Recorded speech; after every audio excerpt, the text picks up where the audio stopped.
were looking, and actually this year marks 25 years since some of your first on-screen credits, from ER to Ally McBeal. Delia, do you remember what happened? Daddy was taking me to Shelly's house, and this car hit us really fast. So you've been working in the industry since you were a kid. What's kept you grounded through all the phases of your career, and what surprised you most about longevity in Hollywood? What's kept me grounded, I think, is just the people in my life, my family, friends, the people that I work with, like, you know, just surrounding yourself with good people. I think that just applies to anybody in any position, in any industry. You know, it's important to keep good, solid people around you, just as a human being. So I've definitely had that, which has been great.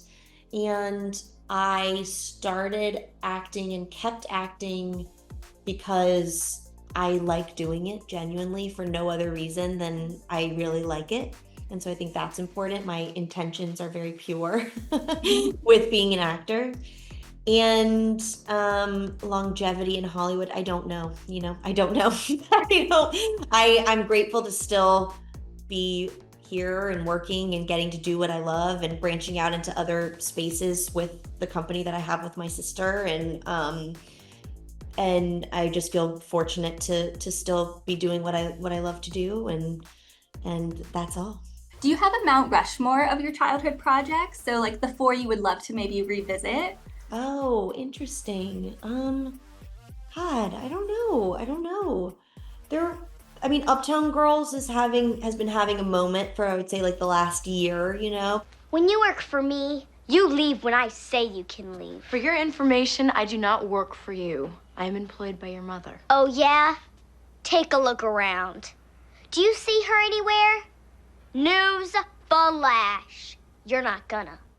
Rediscovering it or discovering it for the first time or remembering how much it meant to them when they were younger. And so that's been one that I've thought about quite a bit. I Am Sam is always very special to me just because it was my first movie. Yes, I am. No, you are not stupid, because you can read that word. I don't want to read it if you can't. I don't need to revisit, but it was very special because it was my first film. I got to kind of revisit Man on Fire in its own way by doing The Equalizer, the third Equalizer with Denzel. You don't want to play games with me. Just having my tea. So that was fun. I mean, ER, that was my very first TV show I was ever on. And it's like one of my favorite shows ever. I've rewatched it like a million times. I love ER. And I remember that like it was yesterday. But yeah, there's been really good, I've been lucky to be a part of really important movies that have meant things to people, and I feel lucky. It's okay. Want to go inside. It's okay. Huh? Want to go inside. It's the 20th anniversary of War of the Worlds. So talk to me about what it was like working with Tom and Spielberg, and what would 30-year-old Dakota tell that version of herself? Yeah, it was just such a larger than life experience. Like, it was what I think when people dream of what making a movie is like, that is what that was like, working with like the biggest director ever, Steven Spielberg, and Tom Cruise, like such a incredible actor and like true movie star. And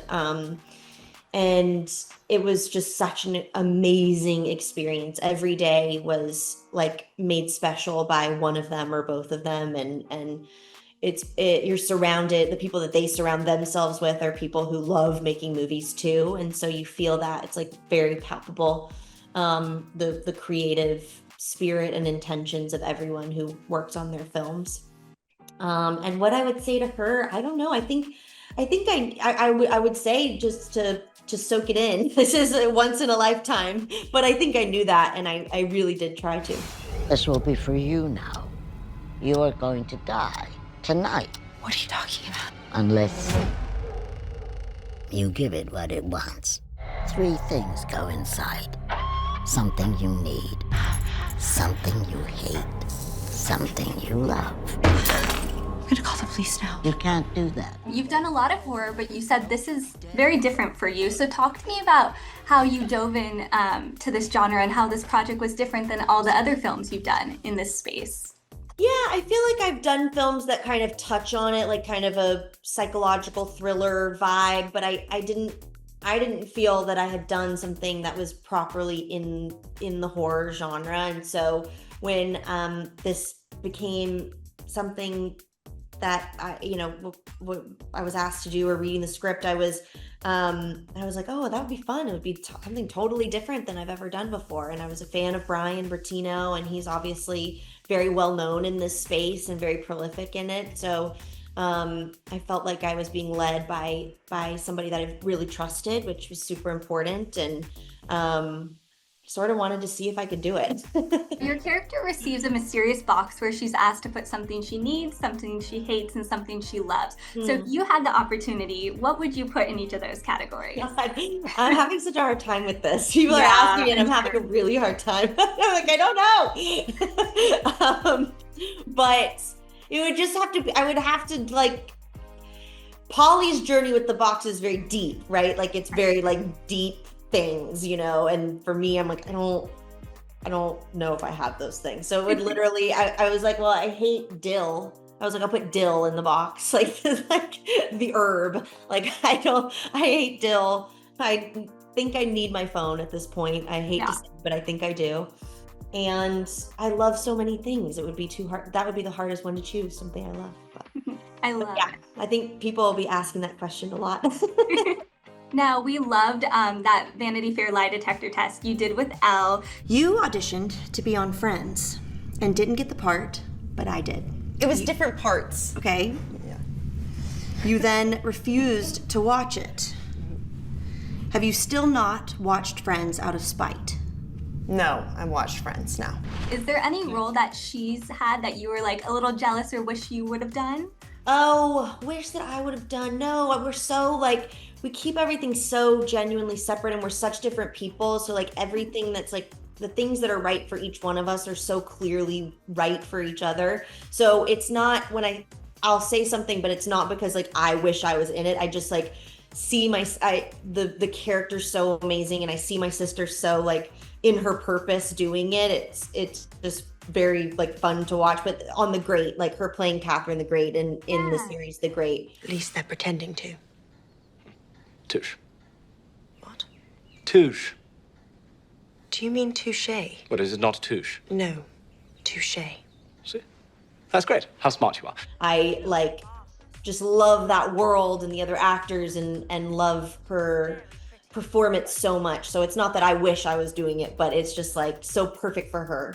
Now, we're also excited for you guys to be on screen together in The Nightingale, but you guys are so hilarious. So we want to know, would you guys ever do a comedy together? Yeah, we would. Yeah, I mean, we definitely are excited about getting to work with one another for the first time, and that's obviously a dramatic movie, a serious drama. So we'll see how that goes, and then see if it goes well. Then maybe we'll branch out into other genres. But yes, I will say we are pretty funny, so I think a comedy would be a good idea. Now, fans are very eager about the new Paris Hilton series. So we want to know, what's the status on that? Are you still planning to produce and star? What's the latest? Definitely, it's in development, so it's being worked on. It's in development. We're thinking about it all the time, and people are so excited about that. Paris is just such an icon, so it makes sense that people are so interested in it. So we're very excited to be a part of developing it and telling her story. And these things take time. You can't rush. They can't be rushed.